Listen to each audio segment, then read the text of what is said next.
Bienvenue sur le podcast Challenge IA. Aujourd'hui, on se retrouve pour un épisode spécial, l'impact de l'IA dans le scaling d'une entreprise. Et on a un invité surprise, Evan Roustias, un spécialiste du scale. Et on va étudier comment l'IA améliore son quotidien, aussi bien personnel que professionnel. C'est pour ça que je vais lui poser plein de questions. Bonjour Evan, est-ce que tu peux te présenter un petit peu? Ouais. Salut Jen, merci en tout cas pour l'invitation. C'est vraiment un plaisir de pouvoir échanger avec toi sur ces sujets qui sont passionnants et de grande nécessité, hein. De toute façon, on va pouvoir rentrer très vite dans le vif du sujet. Alors, pour me présenter peut-être brièvement en quelques lignes, hein. Donc moi, j'ai 25 ans, je suis originaire de France, dans le nord-ouest de la France. Aujourd'hui, j'habite du coup à Dubaï. Et donc, du coup, j'ai une entreprise qui s'appelle Scale, où on accompagne du coup eh bien, les infopreneurs, les coachs et même dans la niche de l'investissement principalement, à justement passer à l'échelle leur activité. Notre typologie de clients, bien souvent, c'est des personnes qui sont bloquées entre 5 et 20 000 euros par mois, un petit peu cette vallée de la mort, un peu comme je l'appelle. Et donc, du coup, on les aide justement eh bien, à commencer à passer à l'échelle leur activité à travers justement des piliers de la scalabilité qui leur permettent justement de casser un petit peu eh bien, ces barrières qui les empêchent de passer au niveau supérieur, quoi. Donc voilà en quelques mots, rapidement. Bah, je profite de ce podcast pour te remercier, Evan, de ta confiance parce que du coup, Evan m'invite à contribuer à l'énergie autour de Scale, puisque je vais prochainement co-développer avec lui des agents pour tout son panel de coachs, d'influenceurs, d'infopreneurs et d'entrepreneurs qui ont besoin d'aide pour intégrer l'IA dans son entreprise. Et en plus, ce que j'adore chez Scale, c'est qu'ils ont vraiment implémenté tout ce qui est notion d'automatisation de bout en bout. C'est ce qui a fait qu'on peut structurer et implémenter ce qu'il faut pour justement scaler, ne pas rester dans ce plafond de verre de 5 à 20 000 euros. Bienvenue dans le podcast Challenge IA. J'ai voulu vous présenter une nouveauté pour cette rentrée 2025. Après avoir pendant 3 ans éprouvé de nombreuses IA génératives et conçu de nombreuses startups dans l'IA, j'ai décidé de lancer mon club où je vais pouvoir accueillir de nombreux experts IA et vous partager des tips pour monétiser tout votre savoir dans l'intelligence artificielle. Aujourd'hui, on a vraiment la liberté de se créer une liberté temporelle, géographique et financière. Et c'est pour ça que je vous présente le fameux club qui se présente comme ceci. Alors, je vous invite à rejoindre mon club Challenge IA. Vous allez pouvoir intégrer une plateforme School où vous allez avoir de nombreux tips avec de nombreuses rubriques. Alors, il y a les discussions générales, par où commencer pour se faire guider, vous présenter, partager vos projets.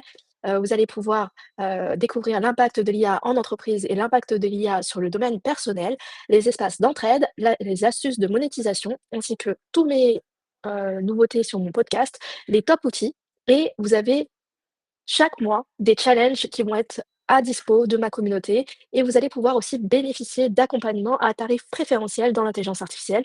Je vous invite pour commencer à vous lancer dans ce fameux challenge d'initiation à l'IA de 2 heures seulement pour pouvoir vraiment intégrer toutes les bases quant à l'intelligence artificielle, surtout basée sur l'IA générative. Et vous allez pouvoir aussi visionner mon podcast. Et prochainement, le prochain challenge qui va être à disposition, c'est le challenge Business IA, ainsi que le fait d'automatiser vos revenus avec un modèle que j'ai éprouvé sur le terrain et qui me permet de automatiser entre 15 et 30 000 euros par mois par challenge. Donc, je vais vous montrer tout ça. C'est parti pour le podcast. Est-ce que tu peux m'en dire plus, Evan, sur l'expérience quand on s'inscrit chez toi, quand on est entrepreneur et qu'on veut scaler avec toi, qu'est-ce qui se passe de bout en bout? Mhm. Alors, c'est vrai que c'est quelque chose qui est un peu négligé, cette phase qu'on appelle d'onboarding, hein, les premiers pas du client dans une entreprise, dans un écosystème, peu importe en fait votre thématique aujourd'hui, c'est quand même super important parce que ça va avoir un impact sur tout le parcours de délivrabilité avec vous, de votre client.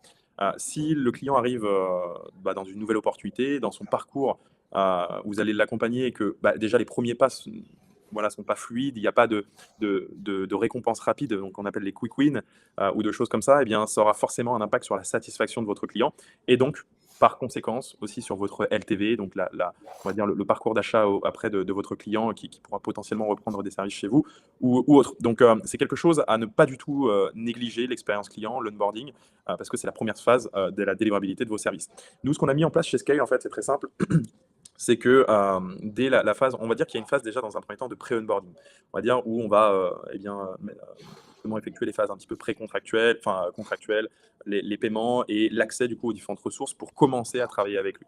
Cette phase-là, aujourd'hui, nous, ce qu'on a mis en place concrètement pour que ça soit le plus fluide possible, eh bien, c'est un formulaire de pré-onboarding qu'on va venir remplir en interne en fonction eh bien, des différentes offres qu'on a, on, on va justement pouvoir eh bien, sélectionner l'offre qu'on a, rentrer les informations et envoyer du coup une première demande de contrat automatisé, juste avec quelques informations clients et une demande de signature du coup qui va être dans un premier temps fluide. Une fois que ça c'est fait et que le paiement du coup est collecté, il va pouvoir arriver dans un environnement où, donc nous c'est Slack, après ça peut être Circle, ça peut être d'autres communautés, peu importe, je ne sais pas ce que vous utilisez.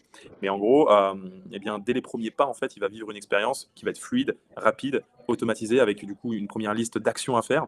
Quand on parlait de quick win tout à l'heure, c'est exactement ça. Identifier les premières étapes des délivrabilités de votre client. Euh, et donc, du coup, après, en interne, il y a une partie vraiment, on va dire, visible par le client. Et après, il y a une partie qui est moins visible, qui est chez nous en interne, la partie en back-end avec les teams, où il va y avoir plusieurs notifications justement, des membres, des différents chefs de projet qui vont contribuer à la délivrabilité et à l'accompagnement du client. On va dire que c'est un petit peu ça aujourd'hui, nos premières phases d'onboarding chez nous, de ce côté-là. Bah, merci Evan pour ce partage. Bah, déjà, je tiens à dire que tu es un persona parfait pour moi. Parce qu'en fait, avant d'intégrer de l'IA, ce qu'on oublie souvent, c'est que moi, j'ai beaucoup d'entrepreneurs qui viennent me voir en me disant oui, je veux intégrer de l'IA, mais ils n'ont pas suffisamment de data. En fait, l'IA se repose sur la data. Et toi, c'est parfait parce que comme tu as intégré ce phénomène de récupération de la donnée dans chaque phase, que ce soit dans la phase contractuelle, la phase du déroulement du coaching, la phase d'accompagnement, le fait que tu les accompagnes sur leur communication, sur la promesse, sur la délivrabilité et aussi sur le fait que tu prospectes pour eux, tu communiques pour eux. Et en fait, dans ces différentes phases, l'IA peut s'intégrer non pas comme un outil magique, mais simplement il propulse en fait la production, la performance. Donc je m'explique, je vais donner des cas concrets. Dans ta fameuse phase de contractualisation, aujourd'hui, je pense que tu as bien intégré les automatisations et tout, mais ce qui peut être vraiment bien et qui peut donner encore plus de personnalisation de ce contrat, c'est que quand tu as des meetings avec tes clients ont des besoins particuliers, l'IA peut récupérer cette information en prenant des notes, c'est-à-dire que je pense que tu utilises quel outil déjà pour prendre les notes pendant tes réunions? Fatom. Ouais, Fatom peut prendre les notes et à ce moment-là, peut te suggérer de personnaliser le contrat, ce qui donne encore une meilleure satisfaction de ton client. Donc déjà, tu as été à l'autre point, parce qu'en fait, ton client, il se dit, ah, mais en plus, il me donne exactement ce que je veux. Donc ça, c'est la première des phases. Et en termes de communication, souvent, en fait, la communication par IA, on la voit comme creuse, parce que elle est entièrement générique et tout le monde a la même communication. Or, comment tu as procédé? Et en fait, ça permet encore plus d'authenticité et beaucoup plus d'embrasser la vision qu'a l'entrepreneur en face, parce que tu vas prendre en compte énormément, puisque tu as Fatom qui vient prendre des notes sur tout ce qu'il vit, tout ce qu'il entreprend et en fait les retours clients, et on les intègre en fait dans la communication, ce qui donne un côté hyper personnel, vraiment proche du client et qui embrasse les valeurs de l'entreprise. Et en plus, dans ta prospection, ce que j'ai adoré, je l'ai vu, c'est que à chaque fois tu invites le client à partager son expérience, sa vision, et en plus tu l'aides à trouver la fameuse grosse promesse qui fait que les clients vont signer directement. Et l'IA, en fait, elle va t'aider dans tout ça, puisque tu m'as invité à créer des agents IA dans ton domaine sur chacune de ces phases d'accompagnement. Exactement, exactement, exactement. Et pour rebondir sur ce que tu dis, c'est vrai qu'avant avant même d'implémenter des discussions, etc., il y a un travail qui est important à venir mettre en place. C'est d'identifier en fait, comment dire, le parcours de délivrabilité. Et d'essayer, même si votre délivrabilité, il y a des choses personnalisées en fonction de vos clients, venir standardiser la délivrabilité de vos services pour que vous ayez une ligne directrice et un petit peu une colonne vertébrale, une ossature de délivrabilité que vous allez pouvoir suivre de ce côté-là et avec justement des choses qui peuvent différer forcément en fonction du degré de personnalisation que vous allez avoir. Mais ça, c'est ultra nécessaire, enfin, c'est nécessaire concrètement avant de vouloir automatiser, on va dire, quoi que ce soit dans la delivery ou des choses comme ça, quoi. Ma question, c'est quels sont les outils IA que tu aimes le plus utiliser dans ton quotidien? J'aime bien moi un peu, parce que tout le monde a vraiment des goûts différents, des approches différentes. Un peu qu'est-ce que tu aimes, utiliser dans ton quotidien? Ouais. Alors, pour plusieurs thématiques, bon, bah, comme on l'a cité tout à l'heure, Fathom pour tout ce qui est appel, et cetera. On va utiliser aussi pas mal Genspark. Genspark pour que ce soit l'édition de slides, de logos, de choses comme ça un petit peu, on utilise pas mal. Autrement, qu'est-ce qu'on va utiliser? On va utiliser aussi, alors ChatGPT et Claude forcément. Claude plus pour la partie, enfin en tout cas moi c'est mes cas d'usage personnels, pour tout ce qui va être, données chiffrées par exemple. Nous on crée, pas mal de big ID pour nos clients, du copywriting et cetera et donc du coup pour, aller chercher des études, des données chiffrées par exemple, le marché adressable, des études qu'on va venir un petit peu, sélectionner et s'approprier par biais d'associations dans des textes de vente et cetera. On le fait plus sur Claude que sur ChatGPT. Euh, et autrement, ChatGPT, ouais, pour un petit peu, on va dire, de manière quotidienne, utilisation du quotidien, on va dire, quoi. C'est les principaux outils qu'on utilise aujourd'hui, quoi. Je suis étonnée que tu n'utilises pas plus que ça Perplexity. Ouais, c'est vrai, c'est vrai, c'est vrai. Et ça fait Moi, partie des choses qu'on va pouvoir intégrer aussi ensemble. Alors moi, je t'invite justement à un partage d'expérience qui sera pour toi et nos auditeurs. C'est que Perplexity est bien meilleur quand on veut étudier un benchmark, quand on veut faire du deep search. En fait, il faut rappeler que Perplexity, il s'appuie énormément sur les modèles de type ChatGPT, Claude, etc. C'est pas un LLM en soi, en fait. Perplexity, c'est du switch de LLM. Et en fait, il fait du deep search. Donc, en gros, il est capable de partir de LLM existants et de savoir quel est le LLM le plus pertinent à utiliser et en fait, il est capable d'aller en profondeur et de sourcer tout ce qu'il dit. Ce qui fait qu'il commet beaucoup moins d'erreurs.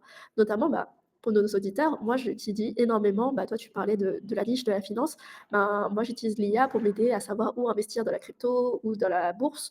Et du coup, c'est plus Perplexity que je vais utiliser pour étudier tout ça. Parce que quand vous utilisez ChatGPT pour le faire, il est hyper fermé dans la fenêtre de contexte. Parce qu'on parle de fenêtre de contexte quand on utilise l'IA. Il y a autant le contexte personnel, c'est-à-dire les données que vous mettez dans l'IA que vous apportez, et les contextes extérieurs. Et en fait, ce qui est magique avec Perplexity, c'est qu'il est capable d'aller chercher du contexte, de multiples contextes. Et en plus, dernièrement, un des gros atouts qu'il faut utiliser, c'est Google AI Studio avec Gemini et NotebookLM, et aussi Grok qui apporte une autre dimension. Et en fait, je pense que euh, tous les experts IA sont d'accord pour dire que en fait, il faut savoir utiliser le bon outil IA au bon moment et même pouvoir centraliser dans peut-être un Drive ou un Notion toutes les informations intéressantes qu'on a récupérées des différents LLM et automatiser ces récupérations en fonction de ses objectifs personnels et professionnels. Ouais, complètement. Mhm. C'est vrai que c'est un truc qui s'invente pas hein, quand on le sait pas, et moi le premier. Hein. Euh, c'est vrai que le fait de choisir la bonne IA en fonction de la tâche à effectuer et de son contexte, hein, c'est hyper important et je pense que c'est quelque chose qui est négligé, et même que la plupart des gens en fait ne savent pas. Hein. Ils se disent aujourd'hui, bon bah voilà, ChatGPT, c'est une IA, je peux l'utiliser pour tout concrètement, alors que effectivement il y a des IA qui sont plus pertinentes à utiliser que d'autres en fonction de l'objectif final, quoi, en fait. Mm. T'as des cas d'exemple, par exemple, Jennifer, si on fait le tour des principaux outils IA aujourd'hui que tout le monde un peu connaît, si tu devais donner une big picture de l'utilisation, enfin de la pertinence à utiliser cet outil en fonction du contexte, si on prend ChatGPT, Perplexity par exemple, Claude, euh, qu'est-ce qu'on peut avoir d'autre un petit peu que les principaux outils IA, si on fait une petite checklist et tu nous dis les Ouais. objectifs. Alors, en fait, pour moi, l'IA, il y a un peu 7 grandes familles. Il y a les LLM, les agents, les automatisations de workflow, le fait de complètement créer du contenu par IA, le fait de prospecter par IA et aussi le fait d'établir des stratégies de bout en bout par domaine d'activité. Et voilà. Alors, pour le coup, moi, j'ai vraiment optimisé ChatGPT. Mais ce que je tiens à dire à nos auditeurs, et je partagerai encore une fois, je le répète à chaque épisode parce que j'ai encore beaucoup d'auditeurs qui ne le font pas, c'est il faut sécuriser vos LLM. C'est-à-dire qu'il y a deux fonctionnalités à désactiver. C'est l'entraînement du modèle global et le fait de dire à l'IA de ne pas divulguer des informations privées et professionnelles à tous les autres utilisateurs. Parce que de base, toutes les IA sont configurées pour partager publiquement toutes vos informations. Ça veut dire que vous avez X qui va demander des informations sur Y. S'il n'a pas désactivé ça, il récupère toutes les informations. Je vais vous donner le cas d'usage du patron de McKinsey qui s'est fait récupérer toute sa stratégie d'entreprise dans ChatGPT parce que son concurrent direct avait toutes les informations. Alors, le premier cas d'usage que je vais vous partager, c'est la création de tunnels de vente.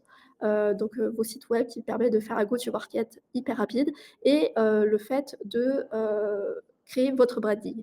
Et je vous invite à utiliser ChatGPT. Pourquoi? Parce qu'en fait, ChatGPT a une mémoire interne approfondie. Bien sûr, il ne va pas générer votre logo, le meilleur logo de votre entreprise, etc. Par contre, il va établir comme une sorte de charte pour votre entreprise et les meilleurs tunnels de vente parce qu'il est capable d'apprendre sur vous et sur votre manière de présenter les choses. Et en fait, c'est pour ça que 2 personnes qui ont un compte ChatGPT n'auront pas le même résultat. Il faut énormément dévoiler de sa personnalité, de sa façon de travailler, de ses valeurs pour pouvoir avoir des résultats pertinents. J'entends tous les jours et je lis tous les jours sur Threads, sur Instagram, des gens qui disent: «Ah, ChatGPT, c'est nul». Et en fait, la première question que je leur poserais, c'est: «Qu'est-ce que tu fais avec?» La manière dont tu vas l'entraîner va complètement bouleverser ta manière de recevoir des résultats de la part de l'IA. Donc ça, c'est le premier cas d'usage. Moi, pour le coup, j'ai lancé ce qu'on appelle les challenges monétisation IA. En fait, moi, je fais en sorte d'avoir des petits produits digitaux, qui me rapportent de l'argent tous les jours. C'est ma manière de scaler et de me créer ma liberté temporelle, géographique et financière. Avant, j'étais à fond dans le coaching, mais des fois, j'ai envie de phase où j'ai envie de couper. J'adore coacher, mais des fois, j'ai envie de couper et c'est vrai que le fait d'avoir cette, automatisation de la monétisation, ça me donne énormément de liberté temporelle, géographique et financière. Et pour ce faire, et ben, en fait, j'ai appris à mon ChatGPT de me créer des tunnels de vente à la volée selon différents thèmes et je vous partagerai ça dans le podcast. Sachez que j'ai lancé, pour le coup, 80 comptes Instagram avec 80 challenges et ça m'a pas été possible si, et je l'ai fait seule, c'est ça le pire. Ça m'aurait pas été possible si l'IA n'était pas là et vraiment, j'ai tout fait avec ChatGPT par rapport à ça et j'ai intégré mes tunnels de vente dans mes, systèmes IO pour faire des scales et cetera. Donc ça, c'est par rapport au premier cas d'usage. Après Claude, je l'adore pour, créer des agents connectés à mon Chrome. En fait, Claude a été super bien pensé pour pouvoir, créer de l'immersion, pour pouvoir connecter vos outils de navigateur. Imaginons demain, vous voulez, scraper des informations dans vos sites web, dans tout ce que vous parcourez. Et bah, Claude a été super bien pensé pour ça. Heu, Par ailleurs, avant d'aller plus loin, ChatGPT a facilité l'agentisation puisqu'on peut créer des GPT, donc des IA LLM personnalisés par thème et d'ailleurs 85 des agents sont aujourd'hui faits par ChatGPT. Il y a eu des stats qui sont sortis la semaine dernière et qui ont démontré que tous les agents les plus utilisés du marché sont faits par ChatGPT. Ils sont trop forts OpenAI Mmh. et Perplexity a vraiment changé le game de du moteur de recherche. Ils sont en train de petit à petit, sur le continent américain, de remplacer complètement, Google et c'est ça leur force et en fait, ils ont réussi à, faire un tour de force. C'est qu'ils ont, implémenté ce qu'on appelle la recherche e-commerce par IA et ce qui fait qu'en fait, quand demain tu veux, tu es en train de te doucher, tu es en train de te coiffer et cetera, tu as besoin de quelque chose, au lieu de, demain, de l'acheter par Amazon et cetera, tu vas dire à ton Perplexity: «Ah, j'ai besoin d'acheter ça», et ben, tu auras connecté ta carte bleue et en fait, il va tout faire pour toi parce que tu vas lui faire confiance, parce que tu lui auras appris à acheter selon ta manière d'économiser, selon ta manière d'acheter et cetera. C'est pour ça qu'ils ont inventé Comet et d'ailleurs, ChatGPT vient de sortir son moteur de recherche IA et je vous invite à le tester. Bon, c'est pas encore très concluant, les retours d'expérience sont pas fameux. Je l'ai testé et j'ai pas encore trouvé de cas d'usage, pertinent, mais ça veut dire qu'il y a une vraie guerre autour des moteurs de recherche IA et pour finir, au niveau des LLM, vraiment moi, j'utilise ChatGPT comme un tremplin pour faire des économies de tokens. Parce que tous les outils IA, ça coûte super cher. Tous les mois, en fait, on paye des abonnements. Par exemple, vous avez Lovable qui permet de générer des sites. Vous avez Midjourney qui peut permettre de générer des images. Vous avez Freepik, Xfield avec Runway, Kling, etc. Et vous pouvez vous retrouver à avoir 1000 à 2000 euros d'abonnement IA. Et en fait, ça fait que toute votre marge, elle part dans des outils IA. Ça n'a pas de sens. Du coup, ce que vous allez faire, c'est que vous allez utiliser les LLM pour optimiser vos coûts et vous permettre de construire les prompts. Comme ça, vous optimisez et quand vous générez, c'est magique, en un seul prompt, vous avez généré tout votre contenu et cetera. Voilà un petit, quick overview de ce que je fais et moi, ce que j'invite les gens à faire, c'est de se poser la question, dans votre quotidien, qu'est-ce que vous faites manuellement et comment l'IA peut vous amener à refaire les mêmes routines, mais encore plus rapidement et peut-être à automatiser des process qui fait que vous allez sortir de l'opérationnel et c'est ce qui va vous aider à scaler puisqu'on est là pour parler de scaling.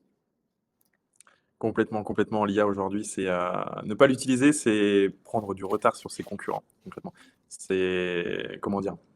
Ça peut faire des économies de recrutement, ça peut, permettre d'aller plus vite, enfin ça permet de se retirer de l'opérationnel. Il y a vraiment beau oups là. Ah, tu as changé de côté? Non, non, c'est juste que j'ai voulu, éviter le public de me voir me moucher parce que j'aime bien moucher. Ah d'accord, autant pour moi, autant pour moi. Mais ouais, ouais, franchement, c'est, c'est obligatoire aujourd'hui en 2025 d'utiliser l'IA et de l'intégrer dans son business, quoi, clairement. Et du coup, j'aimerais que tu nous partages, Evan, qu'est-ce qui a fait, que tu t'es dit: «L'IA là, il faut absolument que je l'intègre dans mon business», notamment, bah, le sujet qui intéresse beaucoup mon audience, c'est la prospection, la commercialisation, la communication. Qu'est-ce que tu as changé quand tu as vu que l'IA pouvait t'aider dans tout ça?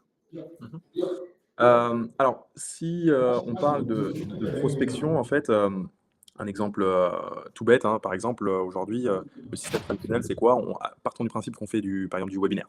Webinaire, donc un live qui s'adresse à plusieurs personnes en même temps, des gens qui s'inscrivent à cet événement, et donc du coup, il y a des enjeux de, taux de présence, et de conversion, du coup, à la suite, du webinaire, post-webinaire. Là où, par exemple, l'IA peut intervenir dans ce genre de prospection et donc du coup, forcément dans l'augmentation, enfin dans l'efficience du coup de la conversion du webinaire.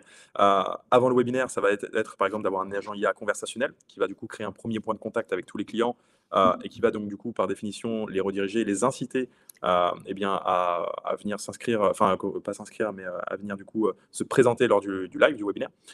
Aujourd'hui, avant on le faisait principalement via des setters, mais les setters aujourd'hui, bah, c'est des humains derrière, donc avec l'IA, il n'y a pas de fatigue. Il y a pas, enfin, du coup, il y a des économies d'échelle et il y a du coup forcément plus d'opérations qui sont faites, donc un plus gros taux de présence. Et puis, bah, sur la partie, on va dire, post, Webby concrètement, hem, et bien, ça permet forcément d'avoir plus de conversions en fait, derrière. Donc, hem, intégrer de l'IA concrètement, ça permet de faire des économies d'échelle avec moins de personnes, de pouvoir toucher, tout le monde concrètement. Donc voilà, après on peut prendre des cas de figure particuliers, mais aujourd'hui ça peut s'intégrer, on va dire, à n'importe quelle stratégie. Maintenant la question c'est surtout, bah, de venir, l'intégrer au bon endroit en fonction de votre niche, votre marché, et ce que vous faites également. Mais concrètement à toutes les stratégies ou à toutes les méthodologies, ça peut, s'intégrer en tout cas quelque part pour vous faire gagner soit du temps ou soit de l'efficience en tout cas. Bah, d'ailleurs, Evan, je vais te faire un retour d'expérience par rapport à ta clientèle.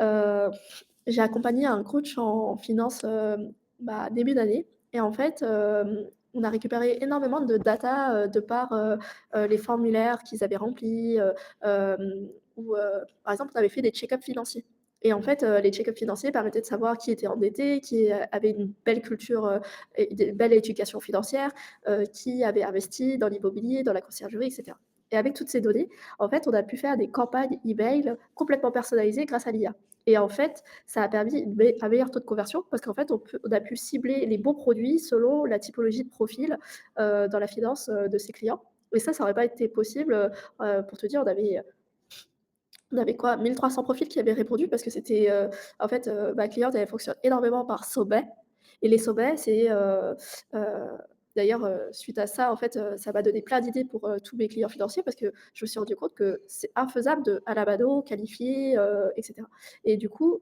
on a pu étiqueter sous forme de tag, toutes les personnes qui étaient, potentiellement, enclins à pouvoir investir prochainement ou enclin à, se construire une éducation financière pour être libre financièrement et cetera et en fait, on a converti 70 de l'audience et ça, c'était énorme parce qu'on s'est dit, elle avait un taux de conversion de 25 qui est déjà très bien. Mais on est passé de 25 à 70 grâce à l'IA. Parce que l'IA, elle a su, personnaliser complètement l'expérience et créer des campagnes, personnalisées et parallélisées, en fait, en même temps. Donc ça permet de faire ce qu'on appelle le scaling horizontal, de, l'expérience utilisateur. Ouais, complètement. Bah, tu mets le doigt sur un truc qui est hyper important, hein. C'est vrai qu'aujourd'hui, tu sais, tout le monde se fait prospecter dans tous les sens et cetera et l'aspect personnalisé, c'est aujourd'hui obligatoire, que ça soit dans le setting, que ce soit dans les propositions, comme tu en parlais un petit peu. Mais pouvoir le faire avec l'IA, du coup, qui permet, de faire plus de volume et garder cet aspect personnalisé, c'est quand même, quelque chose de game changer, quoi et on le voit l'évolution, hein, parce que tu vois, il y a quelques mois, même le setting, IA et cetera, c'était moyen concrètement. Là, on le voit que de plus en plus concrètement, bah, ça prend du sens et en fait, on voit pas forcément la différence, quoi. Donc, heu, donc clairement, c'est fou l'IA en fait. Il faut être connecté, il faut être accompagné aussi sur ces sujets. C'est pour ça qu'on le fait aussi à travers toi, Jen, parce que ça évolue à une vitesse qui est tellement folle que, bah, si tu es pas, connecté, si tu as pas quelqu'un sur ces sujets ou tu prends pas le temps en tout cas d'être, au contact du marché, tu prends une avance et des années-lumière concrètement. Donc ouais, Bah, tu prends une claque, en fait, hein. Tu prends une ouais. claque parce que même nous, en tant qu'experts IA, on se sent vite dépassés parce qu'en fait, ça change tous les jours. La manière de faire, elle change tous les jours. Après, à un moment, il faut pas aller partout, il faut pas s'éparpiller parce que c'est le meilleur moyen de pas faire les choses et pas les faire correctement. Mais justement, c'est en forgeant qu'on devient forgeron, c'est en apprenant qu'on applique, on itère et on switch et on rotationne s'il faut. Heu, il y a un autre truc que je veux rebondir sur ce que tu viens de dire, c'est, il faut pas abandonner parce qu'en fait, moi, j'ai eu des entrepreneurs, bah, je pense à une de mes entrepreneurs, en particulier, j'ai trouvé ça dommage, elle a voulu stopper au bout de 3 mois. Là, c'est très, très récent. En plus, c'est dans la même branche que toi, dans la finance et ça m'a laissé sur ma faim parce que j'ai pas pu lancer, bah, les mêmes campagnes email que j'avais fait avec l'autre coach en finance et cetera et c'est parce qu'en fait, elle s'attendait à avoir des résultats tout de suite, au bout du premier mois. Mais en fait, en un mois, on n'a pas forcément assez de données pour pouvoir scaler correctement. Des fois, il faut 2 à 3 mois et en fait, au bout de 2 mois, elle a stoppé alors que, parce qu'elle avait peur de dépenser plus. En fait, c'est là où la culture européenne et la culture américaine, elle a une vraie différence. C'est que moi, j'ai des clients, américains et de Dubaï qui ont cette culture du risque et qui se disent all in. Je sais que l'IA va mener quelque part et que c'est OK de perdre un petit peu d'argent au début pour pouvoir scaler correctement après et en fait,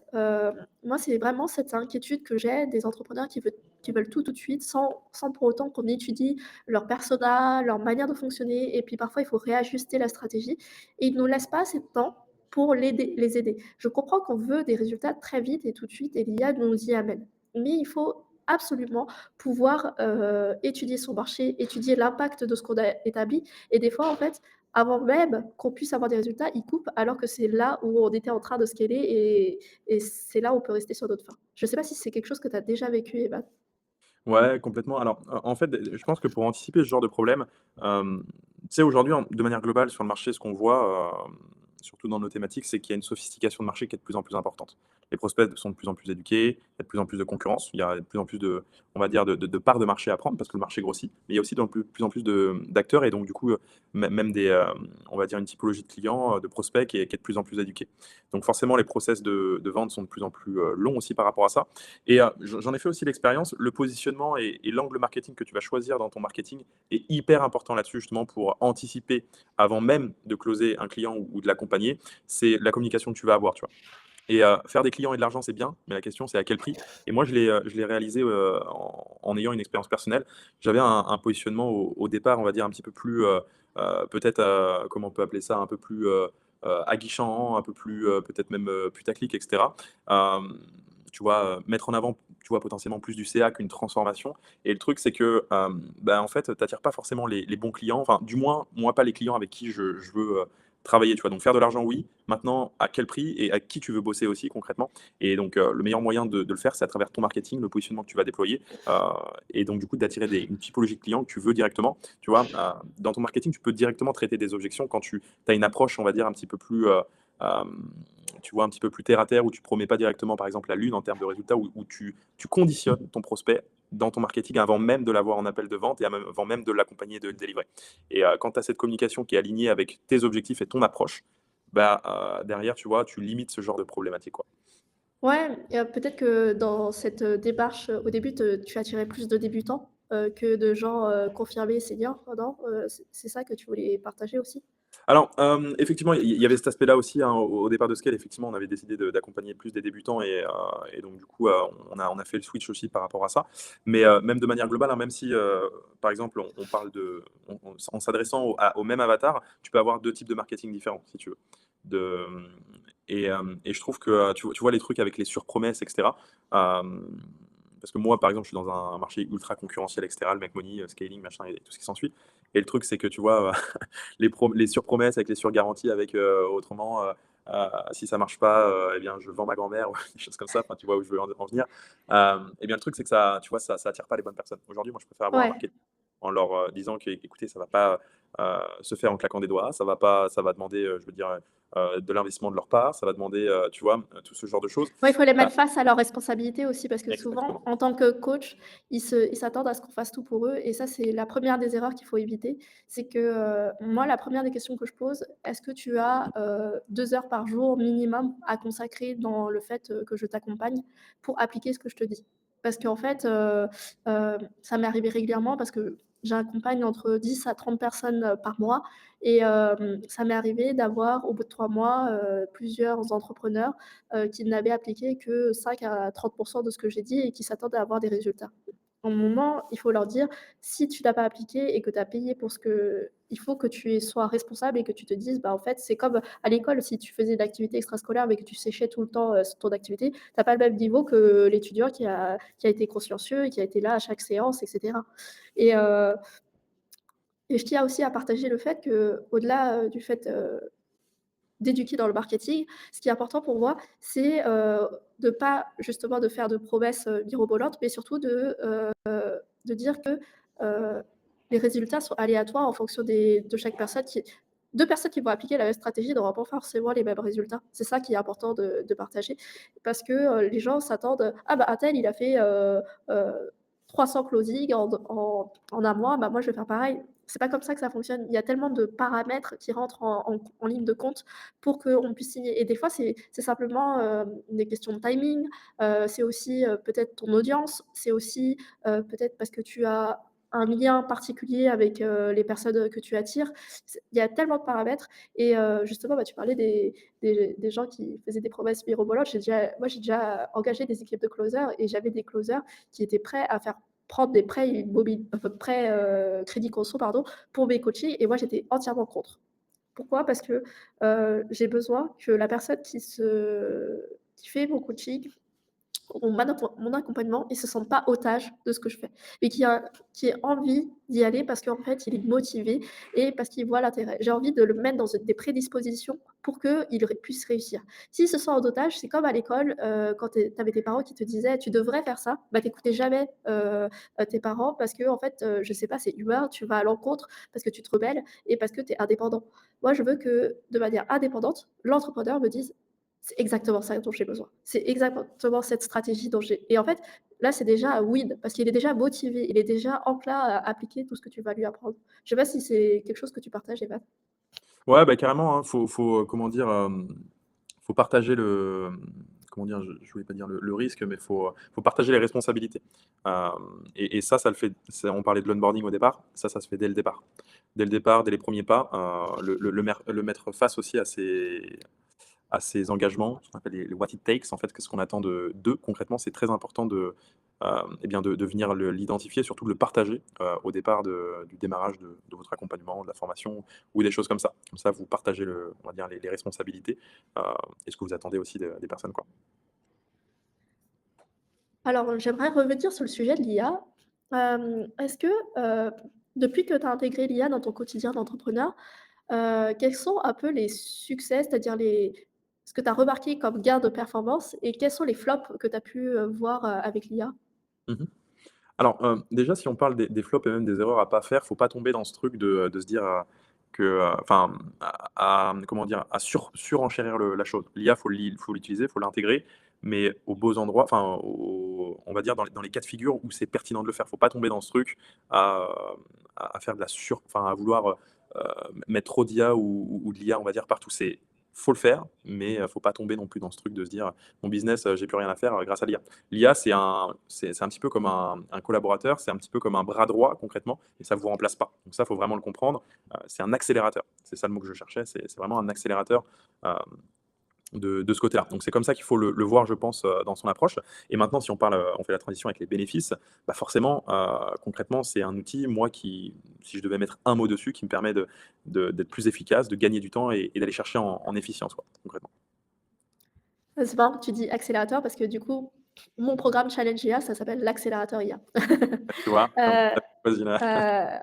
donc on est hyper raccord, bah, c'est pas pour rien qu'on s'entend aussi bien Evan, et qu'on collabore sur de nombreux sujets ensemble. En fait, j'aimerais partager aussi le fait, que souvent l'erreur que font les gens, c'est qu'ils veulent prendre la réponse que l'IA donne mot pour mot. L'IA, comme encore une fois, elle a besoin de contexte, elle a besoin de data et elle a été entraînée par des milliards de données qui viennent d'internet et j'aime bien l'expression «garbage in, garbage out». Ça veut dire si on rentre dans la merde, on va obtenir de la merde et là, c'est super important de le prendre en considération. C'est-à-dire que si vous l'entraînez pas avec des données performantes, elle va pas vous donner des données cohérentes avec votre sujet ou, votre besoin et cetera Et encore une fois, il faut le voir comme un outil et non pas, celui qui a la science infuse. Moi, je vais prendre un cas d'usage concret. Je travaille énormément dans le domaine de la finance, de la santé et du droit.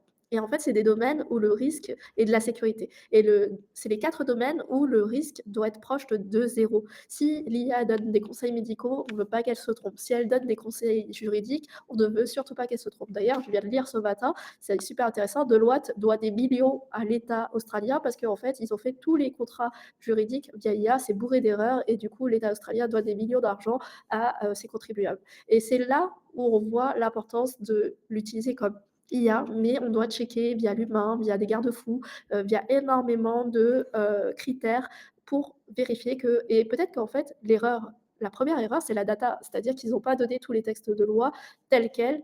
Et il faut savoir que, par exemple, dans le juridique, c'est assez compliqué parce que la jurisprudence, elle est assez complexe. Il y a une loi qui va contredire une autre loi. Donc, Complètement, oui. c'est là où c'est tendancieux.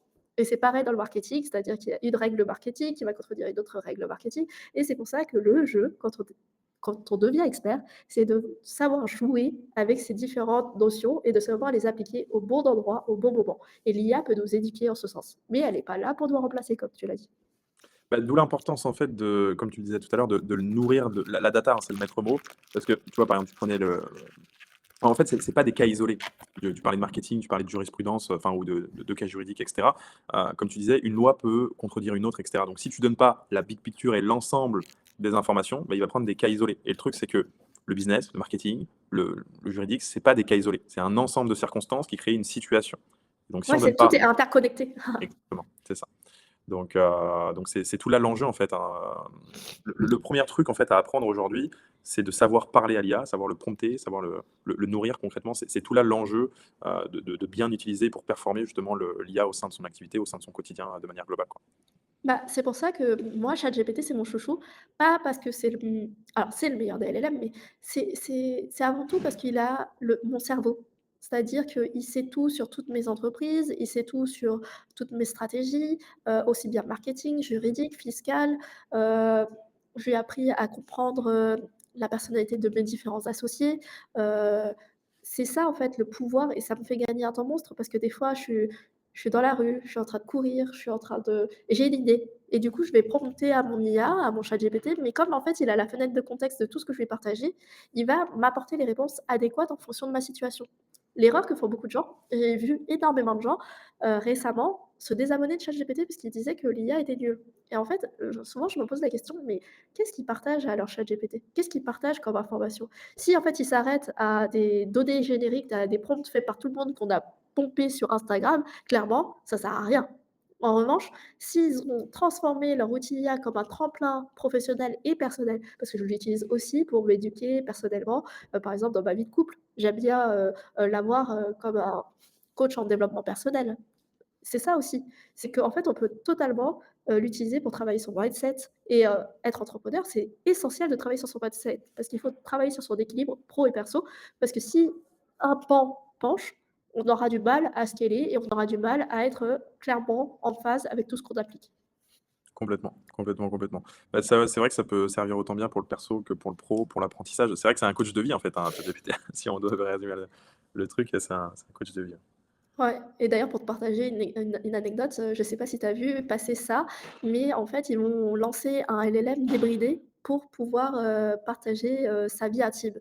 Ce qui se passe, c'est que, la troisième question la plus posée, sur ChatGPT, c'est, soit comment raviver la flamme dans son couple ou comment, utiliser l'IA pour, m'aider à trouver, mon partenaire de vie. Et là, ça pose des questions, ça veut dire que, en fait, il y a un vrai sentiment de solitude et on a besoin et quand on est entrepreneur, on se sent souvent seul parce qu'on est seul face à nos idées, seul face à nos stratégies et c'est vrai que, bah, si à 3 heures du mat, tu fais une insomnie, bah, ChatGPT peut te répondre et c'est ça qui est magique. C'est clair. C'est clair, c'est clair. Mais, tu vois, je pense que qu'est-ce que tu penses toi aussi à contrario par contre des dangers peut-être de l'IA et tu vois même, on le voit, hein, peut-être aussi du ralentissement des fois du développement de certaines IA ou, hem, ou technologies de ce côté-là, par peur justement de perdre le contrôle, quoi? Alors, moi, je pense que le danger, il existe déjà. Déjà, la première des choses, c'est que les IA On les a entraînées au début sur circuit fermé et aujourd'hui, elles seront disponibles à tous. Ça veut dire qu'elles peuvent prendre le contrôle des médias, prendre le contrôle d'énormément d'informations, manipuler en fait l'information. Donc là, c'est un grand danger. C'est à nous, en tant qu'êtres humains, de nous protéger de tout ça, de créer des garde-fous, de créer des filtres, de s'assurer que si le contenu est généré par IA, qu'il soit vérifié, qu'il soit sourcé, etc. Donc ça, c'est la première des choses. Et de développer en tant qu'être humain notre esprit critique. Et il faut avoir conscience qu'on est une génération qui est en train de mettre au monde des enfants qui naissent avec l'IA. Donc il faut éduquer nos enfants à bien comprendre que tout ce que dit l'IA n'est pas forcément vrai. Et ça, c'est la plus grande des responsabilités de l'adulte que nous sommes, d'éduquer nos enfants. J'enseigne dans des écoles, notamment l'IHG, des écoles comme ESSEC, etc., euh, et HEC et tout. Et en fait, je vois des étudiants qui sont complètement éberlués et qui disent ah c'est génial ce que me dit ChatGPT et qui le prennent pour acquis. Moi je les alerte tout le temps quand je les vois dans des conférences ou quand je les vois dans des ateliers avec moi, je leur dis non, l'IA peut se tromper. Donc vérifie tout ce que tu étayes, demande même à l'IA de te donner les sources. Et en fait si l'IA ne te donne pas les sources, de pas du tout utiliser tel quel ou du moins de benchmarker et d'étudier si ça a vraiment l'impact qu'il énonce. Donc voilà et je pense que l'IA peut être un danger s'il est utilisé par des personnes mal intentionnées. Souvent, c'est l'attention humaine et c'est l'ego de l'être humain qui, provoque des tas de désastres et je suis pas contre la guerre parce qu'il y a toujours eu besoin de guerre, pour, faire, reconnaître ses convictions et cetera. Je suis pour un équilibre de vie entre la paix et la guerre et je pense que l'IA peut être comme on pourrait dire, une puissance gouvernementale pour nous dire de rester en paix, justement. Parce qu'en fait, quand on voit que l'IA aujourd'hui est capable de contrôler des robots, de contrôler, toute la machine de la cybersécurité de certains pays et aussi, cette guerre froide qui est en train de se créer entre la Chine et les États-Unis et malheureusement l'Europe en est nulle part dans tout ça et ça, c'est un mal. Il faut absolument que l'Europe devienne compétitive, make, Europe great again. Faudrait travailler sur ça. Et toi qui es à Dubaï, moi je travaille énormément avec Abu Dhabi et Dubaï. Et vous, vous êtes au summum de la technologie pour implémenter l'IA pour protéger le peuple, pour le peuple. Je pense que, en fait, il y a du pour et du contre et qu'il faudrait juste structurer les choses pour nous protéger du contre, être conscient de tout ça. C'est pour ça qu'il faut des comités d'éthique. Par exemple, je suis cofondeur de 7 startups dans l'IA. Et dans chacune de mes startups, j'ai un comité d'éthique constitué de psychologues, de thérapeutes, de gens anti-IA, de gens pour l'IA et de gens qui sont pour et contre les cas d'usage que j'applique. Et ça me permet de voir un peu comment le public peut prendre mon IA. Parce que ce qui est dangereux, et pour rappel, l'IA Act, elle dit quoi? Il est interdit de concevoir une IA qui va porter atteinte à l'intégrité d'un être humain. Et du coup, en fait, toutes les IA peuvent porter atteinte à l'intégrité d'un être humain. ChatGPT peut te conseiller de te suicider, ce qui est déjà arrivé. Replica, les gens sont tombés amoureux de leur IA, parce que c'est une IA compagnon. Je suis une spécialiste des IA compagnons, et j'ai fait attention à ce que les gens ne tombent pas amoureux de mon IA, qu'elle puisse conseiller, qu'elle puisse te conforter, te réconforter, etc., sans pour autant t'amener à tomber amoureux et remplacer quelqu'un de très vivant, etc. C'est ça le danger. C'est d'oublier qu'on est en train de s'adresser à l'IA. Et je pense que c'est pour ça que c'est important de rappeler qu'on est en train d'utiliser l'IA et de voir du contenu généré par l'IA. C'est pour ça que de plus en plus, maintenant, je mets dans mes newsletters rédigé par ChatGPT, rédigé par Perplexity, pour qu'en fait, remettre la responsabilité de l'IA dans l'équation et se rendre compte que si j'ai commis une erreur, elle est semi-partagée. C'est autant la mienne que l'IA. Mhm. Ouais, complètement. C'est le bon nuancement. Le bon nuancement, oui. Mhm. J'ai une autre question pour toi. Là, je vais parler de leadership. Ouais. Est-ce que tu penses qu'en tant que CEO augmenté que tu es, parce que maintenant que tu as intégré l'IA, tu es un CEO augmenté, est-ce que l'IA a contribué à améliorer ton leadership sur le marché? Alors, tu parles leadership alors, sur le marché, donc en tant qu'autorité sur mon marché ou en interne avec les équipes, tu veux dire? Les deux. Si tu peux partager un peu l'expérience des deux. Alors, l'IA et enfin, ce que ça impacte dans mon leadership, bah, en fait, le leadership, hein, déjà, si on commence peut-être par le définir, c'est la capacité, on va dire, eh bien, à emmener un groupe de personnes, des convictions, transformer une vision en action, si tu veux. C'est ce qui va permettre vraiment de faire passer les gens d'un point A à un point B. Voilà, c'est pas pour rien qu'on parle de leader, de personnes qui va driver en fait, qui va tracer un itinéraire et qui va montrer le bon chemin, et bien aux personnes. L'IA aujourd'hui, ce que peut avoir l'impact, on va dire dans un leadership, je pense que c'est, peut-être, d'appuyer des convictions, je pense. Enfin, en tout cas, de mon ressenti, d'appuyer des convictions, forcément d'avoir plus confiance aussi, enfin, d'avoir une sorte aussi peut-être de double checking dans la prise de décision, parce que quand on est un CEO, on pilote, il y a une importance dans la prise de décision, beaucoup plus d'ailleurs que dans l'opérationnel, dans la réalisation des tâches. Donc ça aide forcément à appuyer ces points-là, je pense, c'est ce que je dirais c'est ce qui me vient en tête là, de manière spontanée, à l'instant T. Et puis bah, après, sur l'autorité de marché, hein, forcément, ça permet aussi. L'IA est très créative. L'IA peut permettre aussi de partager des angles de vue, peut-être qu'on n'aurait pas vu, ou du moins déguiser peut-être ta communication, ton copywriting. Euh, donc en fait, inconsciemment, hein, ça permet d'augmenter, enfin, d'améliorer ta posture sur ton marché par, ouais, par conséquence, quoi. Donc ouais, c'est ce que je vois, c'est ce que je dirais par rapport à ça. Qu'est-ce que tu en penses, toi, Jen? Ça m'intéresse d'avoir ton Ouais, point de vue sur le sujet. moi je vais te partager les trois éléments que j'ai pu repérer. C'est pour ça que j'ai fait un challenge qui s'appelle Challenge Leadership IA. Mhm. Et les trois choses que j'ai remarqué que l'IA annihile et augmente dans ton leadership, c'est la première chose qu'elle va annihiler, c'est ton syndrome de l'imposteur.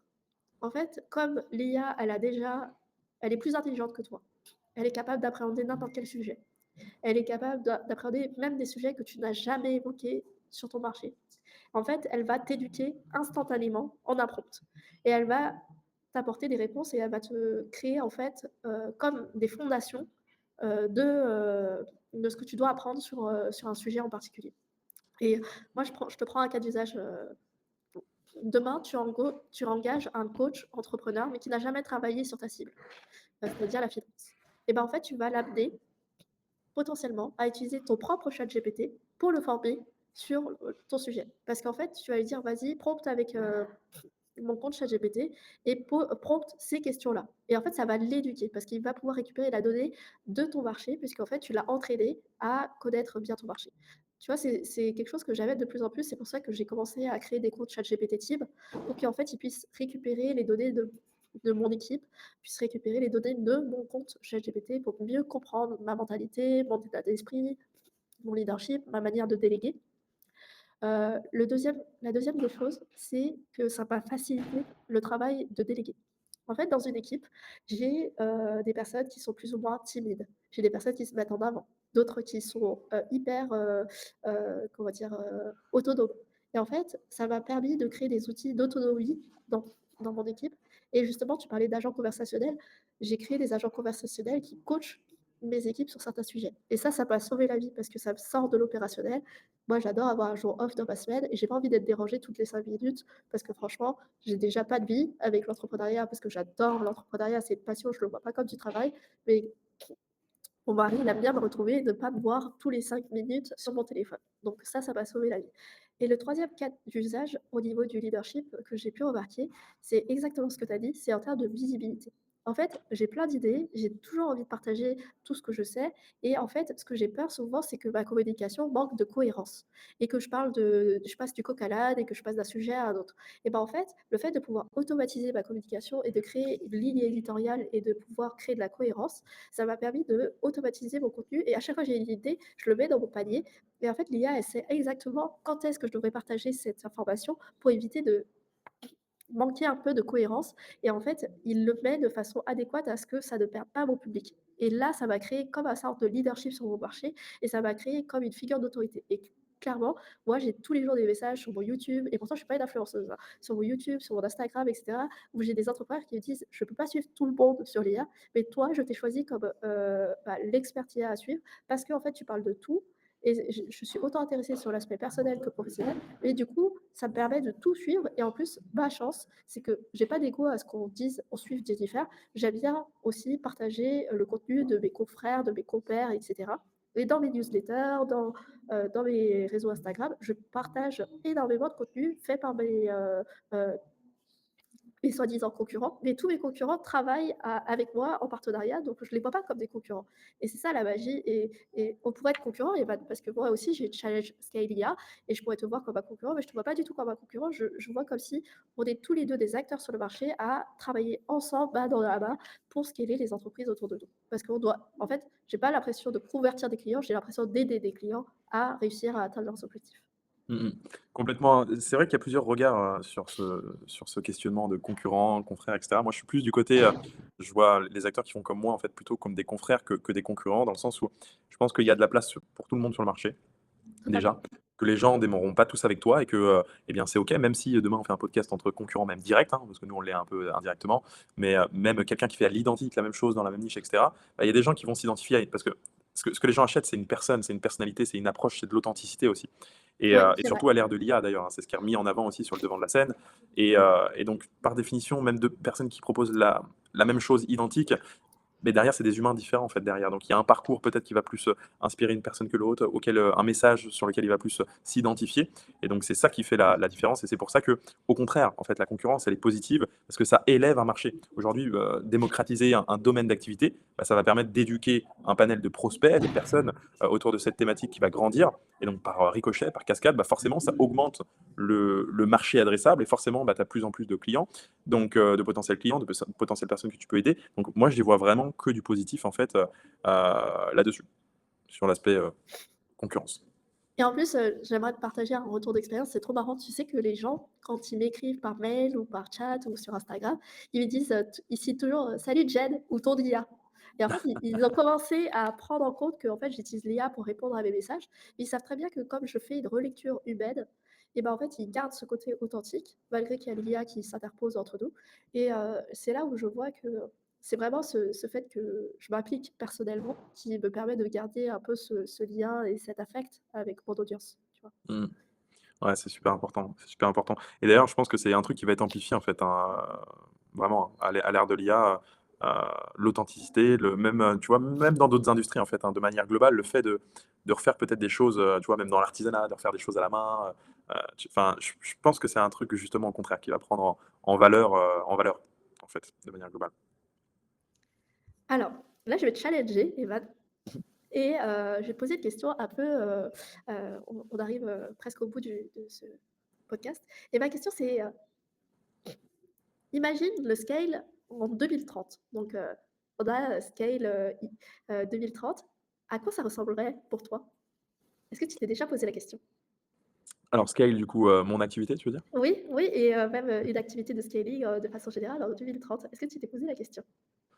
Hem, alors, de manière globale, j'ai une vision long terme, mais pas trop non plus, dans le D'accord. sens où, tout va très vite et en fait, d'une année enfin, déjà, même si on parle en année, ça va tellement vite, il y a des choses qui changent, et faut avoir cette vision long terme, mais je pense que, faut prendre conscience aussi que les choses peuvent bouger très vite. Faut avoir une ligne directrice, mais, faut pas, on va dire, venir sculpter, graver dans le marbre ton parcours parce qu'il y aura des imprévus, des choses qui vont changer tout au long de tout ça. Maintenant, et si on fait le parallèle avec l'IA, les principaux enjeux et questionnements en fait, que je me pose surtout, c'est bah, comment va évoluer la façon de travailler d'un entrepreneur de manière globale euh, là-dessus. Et tu vois, si, enfin, l'enjeu surtout, c'est à quel point. Merde, j'ai mangé le mot. Le mince, tu vas pouvoir m'aider là-dessus, j'ai mangé le mot. Comment dire que l'IA arrive à son plein potentiel, l'AGI? l'AGI, voilà. À quel moment l'AGI va être là et comment, bah, notre quotidien d'entrepreneur aujourd'hui va devoir s'adapter à ça et quelle va être en fait la façon de travailler réellement du coup parce qu'elle va être amenée à changer, je pense, elle va être amenée à évoluer. Donc c'est surtout ça en fait les enjeux et le truc c'est qu'il faut pas non plus trop se prendre la tête parce que déjà c'est des choses qu'on ne peut pas ça on peut pas savoir ce qu'on ne sait pas.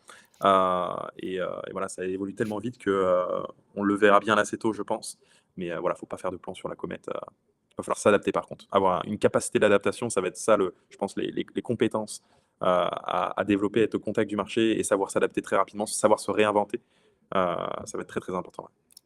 Est-ce que tu crois que, étant donné que l'IA va remplacer tous les métiers d'intelligence, a priori, heu, qu'il y aura soi-disant un revenu universel? Euh, c'est une possibilité. C'est une possibilité. Après, c'est pas ma conviction, je pense pas, mais c'est une possibilité qu'on peut pas écarter. Mais je pense qu'il y aura toujours une certaine forme de capitalisme et de méritocratie, je pense. Euh, Maintenant, en fait, les cartes sont redistribuées aujourd'hui parce que l'IA pourrait le permettre, je pense. Maintenant, la question, c'est qui est-ce qui va mettre au devant de la scène ses idées, tu vois. C'est plus ça la question, je pense. Euh, Encore une fois, je pense pas, mais c'est une éventualité. Si tu me permets, je vais essayer de partager ma vision vis-à-vis de ça, du scale en 2030. Ouais. Déjà, je suis assez convaincue que l'AGI, en fait, elle est déjà là. Beaucoup disent oui, les GI, c'est pas avant tant d'années, mais moi, pour moi, elle est déjà là parce que les IA, elles sont déjà presque super intelligentes. Le seul truc, c'est que, comme je te l'avais dit dans ton propre podcast, c'est que ça dépendra de jusqu'où on est prêt à connecter le monde. C'est-à-dire que là, dans ton quotidien, quand tu te promènes dans la rue, tu n'as pas tous les iPads qui sont connectés, tu n'as pas tous les appareils, tout le monde n'a pas forcément Internet, etc. Donc en fait, c'est quand est-ce qu'on va faire la transition entre l'embarqué qui va être partout, c'est-à-dire les robots. Là, petit à petit, là, ils viennent de sortir le robot qui fait le ménage chez toi pour J'ai vu, ouais. 450 dollars par mois. Est-ce que ça va être comme la Tesla, tout le monde va vouloir avoir son robot humanoïde qui fait le ménage à la maison. Euh, Déjà, ça va changer la donne. C'est-à-dire que est-ce que ça va pas être quelque chose qui va être proposé aux personnes âgées, les personnes âgées qui n'ont pas forcément les moyens d'avoir une assistance à la maison, est-ce que ça va être un humanoïde qui va faire le ménage pour eux? Du coup, ça pourrait changer la donne. Et il faut savoir que moi, j'ai fait une thèse sur l'impact social de l'IA.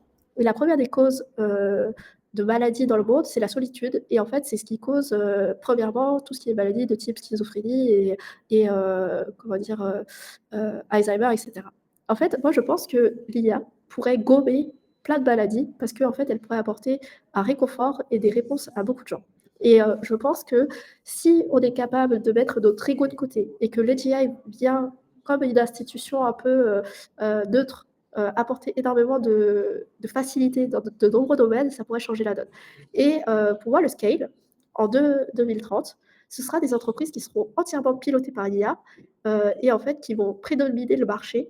Et ces entreprises vont donner la tendance un peu de comment on va scaler une entreprise, comment on va marketer. Moi, je pense que Sora 2 est en train de donner la tendance. Ils sont en train de créer le premier réseau social entièrement généré par l'IA. Aujourd'hui, ça veut dire que les gens sont capables d'avoir une idée, de la prompter et de générer une vidéo et de la partager tout de suite. Et c'est ce qui fait que le marché va complètement changer. Le réseau social de demain, c'est maintenant. Et en fait, aujourd'hui, c'est les Américains qui sont en train de tester en premier, parce que comme toujours, c'est les Américains qui testent, et après, nous, on subit, et on subit la vague.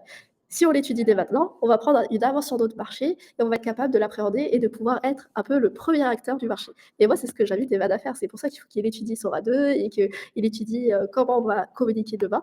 Aujourd'hui, en fait, c'est l'agilité qui va être récompensée. Et en 2030, ceux qui seront capables de maîtriser tous les outils IA et qui seront capables aussi d'être hyper compétitifs et d'être hyper réactifs, ils vont tout gagner. Ils vont exploser le game. Et les petits acteurs, là, j'étudie énormément la Silicon Valley. Je vais, pour te dire, je l'annonce en avant-première dans ce podcast. Il est fort possible, alors que je m'étais interdit de le faire, que je vais peut-être postuler au YC Combinator. Alors, contrairement à la plupart des gens qui vont au YC Combinator, je ne le fais pas forcément pour que ma startup cartonne, même si je j'aimerais qu'elle cartonne, j'y vais surtout pour faire des contacts là-bas.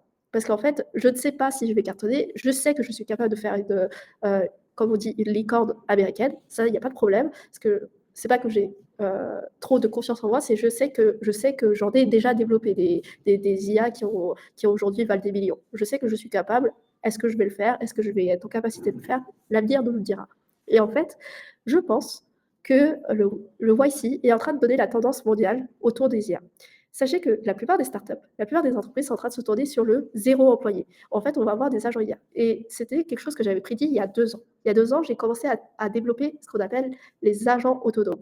Je ne dis pas qu'ils sont capables de tout faire pour nous. Mais moi, aujourd'hui, quand je dors, quand je vais aux toilettes, etc., j'ai mes agents qui prospectent pour moi et qui me créent des jonctions pour vendre mes produits. Et ça, c'est ce que j'aimerais amener chez tous mes futurs clients. Et c'est ce que j'aimerais amener chez Evan. Et c'est ce que je suis en train de faire. Je suis en train de lui faire une checklist de tout ce que je vais produire pour lui. Et en fait, on va changer le game du scaling à travers l'IA. Et je pense que les entreprises qui seront capables de shifter comme ça auront compris qu'est-ce que c'est que d'intégrer l'IA dans son marché. Complètement, complètement, complètement. C'est une belle conclusion, je pense, Jen. Oui, et bah, là, juste, dernière question pour finir le podcast. Evan, alors ma dernière question, Evan, en tant qu'entrepreneur, c'est une question que je pose à tous les entrepreneurs que je rencontre. Heu, Qu'est-ce qui a fait que tu t'es lancé en tant qu'entrepreneur et qu'est-ce qui t'apporte le plus de satisfaction? Et où est-ce que tu te vois, dans 10 ans? Qu'est-ce que tu aimerais apporter justement à Scale, pour que tu sois, que tu te sentes épanoui personnellement et professionnellement? Mmh mh. Alors moi, ce qui m'a un peu créé le déclic, à l'époque, en fait, faut savoir, j'étais un peu dans un cursus, traditionnel, études, tout ce qui s'ensuit et cetera. Je savais pas trop, à vrai dire, ce que je voulais faire et en fait, moi, ce qui m'a créé des déclics, un déclic, c'est justement une personne qui m'inspirait de par sa qualité de vie, de par ses compétences à faire de l'argent, à l'époque à travers, bah, les business en ligne, l'investissement, des choses comme ça. Et donc du coup, je me suis identifié à ça, à la qualité de vie que ça pouvait procurer, à l'impact que tu peux avoir en fait, ça a été ça un petit peu l'élément déclencheur. Si lui, il peut le faire, en fait, pourquoi pas moi? Et donc du coup, la curiosité a amené justement un passage à l'action qui m'a mis un 1er pas dans l'investissement et dans l'entrepreneuriat de manière globale. Donc ça, c'est un petit peu comme ça, moi, que j'ai démarré, le déclic que j'ai eu, de ce côté-là. Après, moi, l'impact, enfin, comment dire? Ce que j'aimerais, enfin, de manière globale, je me sens heureux, épanoui et satisfait dans la croissance. Et d'ailleurs, pas que dans l'entrepreneuriat, mais dans le fait d'être dans ce sentiment d'évoluer. Et d'ailleurs, que ce soit sur l'aspect personnel ou vraiment, business, hein, mais de manière globale, j'ai remarqué ça un petit peu chez moi, je suis à l'aise dans la progression. Donc, les challenges, je les accueille à bras ouverts, contrairement aussi à beaucoup de personnes. Le stress, je le prends vraiment comme un truc positif et tu vois les problèmes business et tout, genre en fait, je vois ça comme un niveau à passer en fait, hein. C'est pas un problème pour moi, c'est juste, ben, une étape, un niveau à passer pour passer au suivant en fait, hein. Comme dans les jeux vidéo. Exactement, c'est vraiment ça le principe. Et puis, bah, l'impact que j'aimerais avoir en fait, c'est que moi, si je prends un peu de recul, ce qui m'a fait déclencher ce truc de me dire: «OK, je peux le faire, enfin je peux vas-y créer ta propre liberté, et cetera». Bah, c'est quelqu'un de par, justement, un petit peu l'inspiration. J'ai envie d'avoir de l'impact en fait dans la vie des entrepreneurs, des personnes qui veulent se donner, la chance de créer leur propre réalité en fait, si tu veux. Donc aujourd'hui, ça c'est tout l'enjeu de l'impact que j'aimerais avoir, c'est inspirer, bah, tu vois, un petit peu la nouvelle génération à croire un peu en leurs rêves, à les réaliser et puis à le faire dans les bonnes conditions, de la bonne façon. Et puis, bah, après un peu plus personnellement, bah, tu vois, moi je suis beaucoup famille, et j'ai une relation très fusionnelle avec ma mère donc ça c'est mon 1er goal personnel, c'est, voilà, de tout lui donner concrètement, enfin bref, de pouvoir lui procurer, la liberté qu'elle mérite, de ce côté-là et puis, bah, derrière forcément d'aller chercher des nouveaux records, pas tellement pour l'argent, enfin l'argent, heu, L'argent c'est appelle l'argent, en fait. en fait, si tu veux, l'argent, moi, c'est un chiffre. Alors forcément, hein, l'argent, ça serait mentir de dire que c'est pas important, c'est très, très important. Mais tu vois, je le vois aussi comme un challenge parce qu'au bout d'un moment, que tu fasses, on va dire 100 000, 200 000, 300 000 ou 1 million par mois, tu vois, au bout d'un moment, il y a plus grand changement, tu vois, si tu veux. Mais après, c'est plus la quête et le challenge, tu vois, de se dire, OK. parce que tu vois, c'est pareil, il faut la vouloir aussi, cette vie d'avoir une boîte qui fait 1 million par mois plutôt que de faire 30 000 € par mois. Ah, c'est pas C'est les pas la mêmes même enjeux, hein. chose, c'est pas les mêmes enjeux, c'est pas les mêmes responsabilités, c'est pas le même niveau d'engagement aussi, tu vois. Donc, faut aussi savoir, toi, ta conviction personnelle de ce que tu veux concrètement. Chaque objectif, chaque fin a une contrepartie aussi, il faut le comprendre. Voilà. Et il faut être OK avec ça. Mais moi, j'aime ce sentiment de croissance. Donc, tu vois, je suis là pour aller chercher justement cette croissance personnelle, financière, et tout ce qui s'ensuit, quoi, en gros. Mais c'est trop marrant parce que tu sais que ma première newsletter, c'était sur les jeux vidéo où je disais que l'entrepreneuriat, je le vivais, comme les jeux vidéo, que je passe un niveau à chaque fois. C'est pour ça que, bah, d'ailleurs, je suis rentrée dans le monde de la programmation grâce aux jeux vidéo. Bah, parce que mon frère me disait: «Au lieu de jouer aux jeux vidéo, apprends à les coder» et c'est comme ça que je vois l'entrepreneuriat, c'est passer à un autre niveau et tu vois, à titre personnel, tous les ans, j'essaye d'améliorer mes performances sportives parce qu'en fait, ça transforme mon mindset d'entrepreneur et ça transforme aussi mon mindset personnel. Moi, ça fait, en fait, j'ai 16 ans de carrière, 16 ans de couple. Du coup, en fait, je paralyse ma success story, professionnelle et personnelle et c'est marrant parce que la définition du succès évolue avec le temps. Tu as pas du tout la même façon de voir le succès. Il y a quand tu es jeune, impressionnable, quand tu te laisses influencer par, tous ces influenceurs, ces entrepreneurs et aujourd'hui, en fait, je m'en fous un peu de tout le monde dans le sens, je m'en fous pas de l'impact que je cause. Je suis comme toi, j'adore, c'est pour ça que moi, Challenge IA, c'est l'impact de l'IA dans les entreprises et dans les personnes qui entreprennent. Heu, mais plutôt, Mon vrai succès, c'est de me dire de ne pas compter à la fin du mois et de me dire que j'ai cette liberté temporelle, géographique et financière et que je peux poser n'importe où dans le monde et que j'aimerais apporter à mes futurs enfants ce mindset de se dire: «En fait, tu es capable de tout faire tant que tu le veux, tant que tu crois en toi et tant que tu ne laisseras personne te dire que tu n'es pas capable de le faire». Tu vois? Complètement, complètement, complètement. C'est un levier, hein, c'est un levier l'argent, hein, concrètement, comme on dit, hein, c'est pas une fin, c'est un moyen. Ouais, Heu et je pense qu'il faut arrêter d'assimiler ça aussi, le fait de faire de l'argent à quelque chose tu sais, surtout en France, hein, il y a beaucoup une connotation, négative à faire de l'argent. Mais aujourd'hui, tu peux faire de belles choses, de bonnes choses pour les gens et gagner de l'argent. Il faut arrêter de les mettre à l'opposé. C'est des choses qui sont aussi compatibles. Tu peux récolter enfin, diffuser le bien autour de toi en faisant de l'argent, tu vois? C'est OK. Faut arrêter de rentrer dans cette guerre de tu prends l'un ou l'autre, tu peux avoir les 2 aujourd'hui, quoi. bah, en fait, je pense que cette guerre apparaît dans l'ignorance. Tu sais, quand tu n'as jamais, touché un tel montant, bah, tu le vois, hein, au gouvernement, là, en ce moment, ce qui se passe, c'est que, bah, tous ces libres penseurs sont en train de dire qu'on devrait taxer les héritages, les et cetera et cetera. Bon, on va pas parler de politique pendant ce podcast, mais c'est pour dire qu'en fait, c'est simplement le fait de manquer d'éducation financière qui nous empêche de voir, les chemins possibles face à une réalisation et je trouve ça bien dommage. En tout cas, ça m'a fait grave plaisir Eva de t'avoir sur cet épisode, très enrichissant, plein de partage, merci à toi. Merci à toi, Jen, pour l'invitation et puis, bah, écoute, au plaisir de continuer cette conversation en back-end et puis d'implémenter un max d'IA là-dedans. Oui, juste pour signaler, on fera un autre épisode par la suite, après qu'on ait implémenté de l'IA, chez Scale, pour, partager un peu tout le retour d'expérience de l'implémentation d'agents conversationnels, d'agents autonomes, d'automatisation et cetera, pour vous faire un retour sur le terrain. Avec grand plaisir, avec grand plaisir. Qu'est-ce Je prends juste que mon chargeur, Jen, et je suis désolé parce que j'ai 3 je prends juste mon chargeur parce qu'autrement le ça podcast va il va couper. On est bon? ouais, on est tout bon.